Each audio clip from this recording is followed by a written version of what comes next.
Hey, it's Princess Rowyn and we're going to read Imaginary Fred.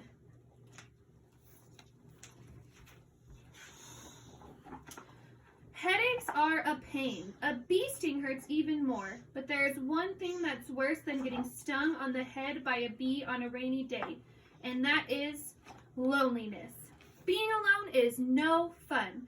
The first 5 minutes are okay, but it's downhill from there. And if you're alone, you're alone.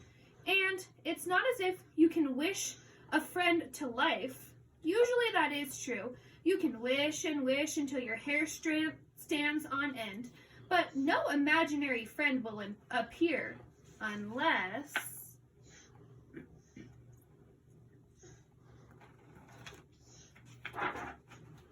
unless the conditions are just right.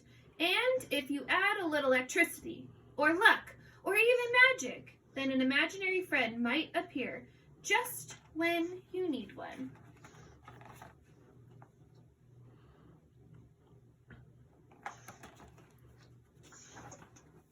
An imaginary friend like Fred.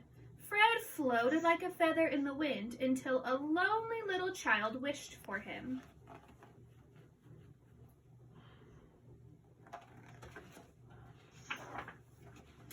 Fred was always happy to be summoned, and he tried really hard to be the best imaginary friend he could be. He dressed up, dressed down, played ball, became a ball.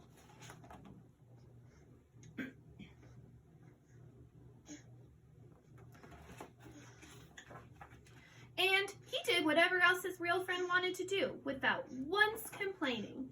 But no matter how hard Fred tried, the same thing happened every time. One day, his friend would find a real friend in the real world. A friend who did not have to be ignored when grown-ups were around. When this day came, as it always did, Fred would feel himself fade.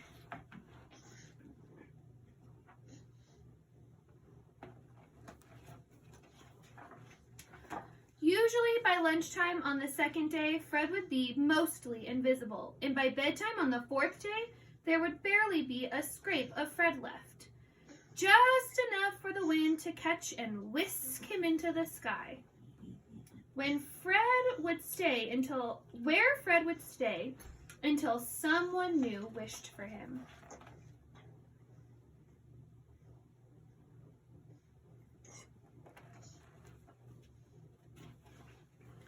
Fred was glad that his friends found other real friends to play with, but sometimes he wished he had a friend who would need him forever. He dreamed of a friend who liked reading music and drama like he did. He imagined them sitting together, reading adventure stories, and looking for shapes in the clouds. This was Fred's dream.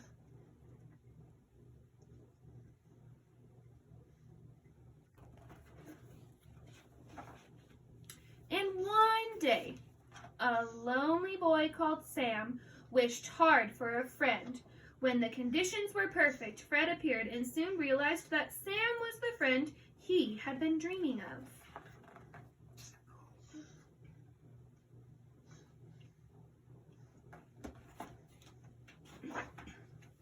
Fred never had so much fun. Sam loved to read just like Fred and was most upset if he didn't get through at least one book per day. When they weren't reading, Sam and Fred would try to understand how the toilet worked. They'd listen to music on Sam's dad's sound system, which had 13 speakers. Or they would write plays and act them out for Sam's parents.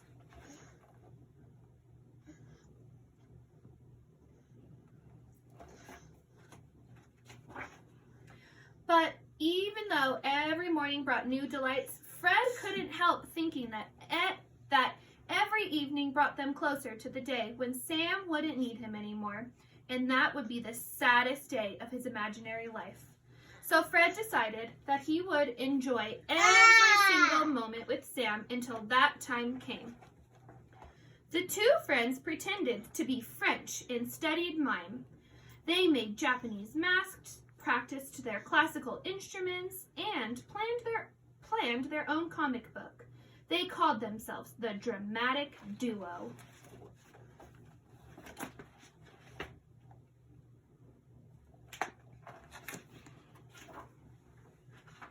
But one day, Sam came home late from a party and Fred felt a nervous flutter in his imaginary tummy.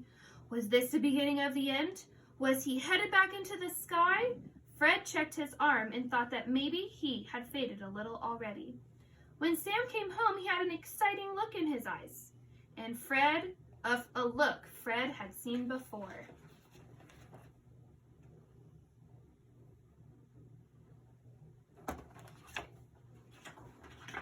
I made a new friend, Sam told him. She's a girl called Sammy, which is funny because I'm called Sam. She loves to read and has written and illustrated her own comic book series. You're going to love her, Fred. Fred thought he probably would love Sammy if he were able to stay around long enough to meet her. But don't worry, Sam. Just because I met Sammy doesn't mean I don't need you. You're still my main man. In Fred's experience, there was only room in a heart for one best friend. I will always be your friend, Fred said. Just promise, you won't forget me. I promise, said Sam, and he meant it.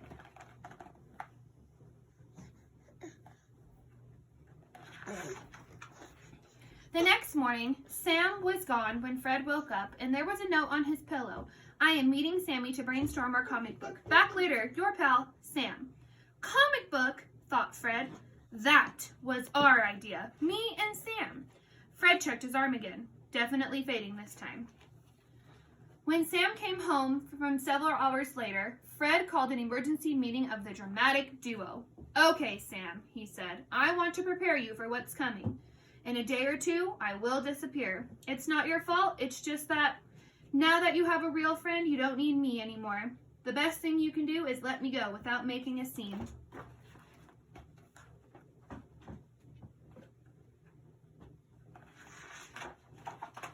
Sam did make a scene.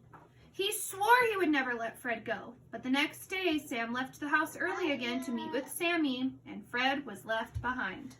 I can see through my hand now, thought Fred. When Sam returned home later that day, he brought Sammy with him. Sammy wore round glasses that made her eyes seem huge. She pulled a cello case behind her on a cart and carried an art bag, so she could work on her comic book wherever an idea struck. Sam introduced them. Sammy, meet Fred. Fred, meet Sammy.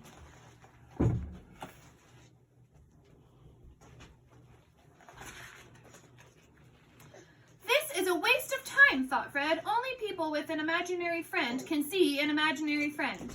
But Sammy stuck out her hand in exactly the right direction and said, Pleased to meet you, Fred. Fred was surprised. He had never been visible to two people before. He shook Sammy's hand. I know you're worried I don't need you anymore, said Sam. But you're wrong. I need you more than ever.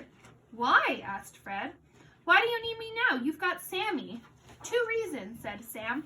First, I never want to let you go. Fred thought he would cry, and those were the only reasons. And that was only reason number 1. And reason number 2, he asked. Tell him, said Sammy, elbowing Sam the way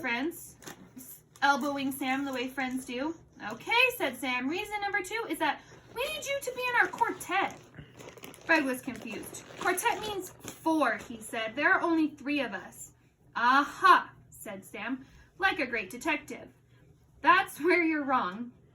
Yes, said Sammy, clapping her hands. You're wrong because there are 4 of us. Come here.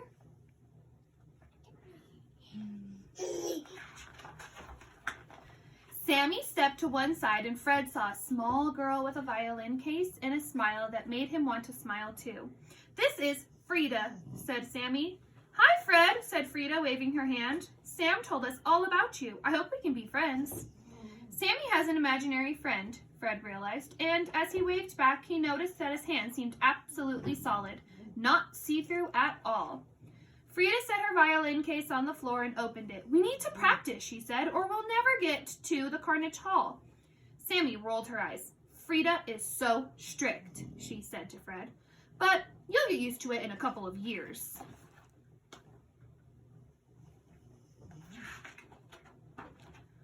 Fred did get used to it. He quite enjoyed being told what to do by Frida with her dazzling smile. The four friends spent all their spare time together, having violin battles, reading comic books, and practicing plumbing, pretending to be French and arguing over what they would call their quartet.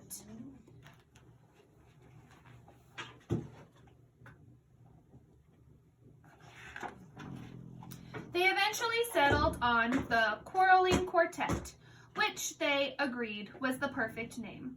The quartet made their debut at the school Christmas concert, much to the confusion of the audience.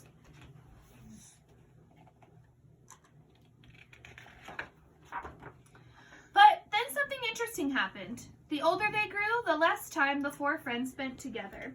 Sam and Sammy, it seemed, preferred graphic novels to music, and they left the quartet to concentrate on their comic book series.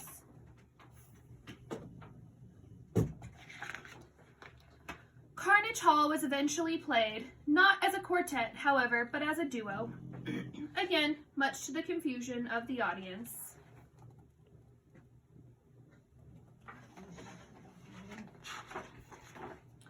And this, dear friends, is the interesting thing that happened. Even though they didn't see their human friends much anymore, Fred and Frida did not begin to fade, nor get swept back into the sky like they had so many times before. Instead, they stuck around being imaginary friends to each other. They became quite famous in the imaginary community, and a statue was commissioned to be erected into the sky above their imaginary house.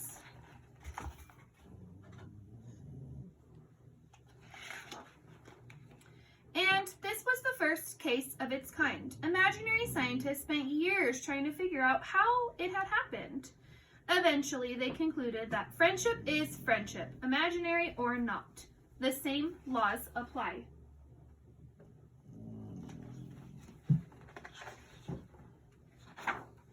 The statue should have disappeared every time a gust of wind came along, but it never did. Good night, you guys.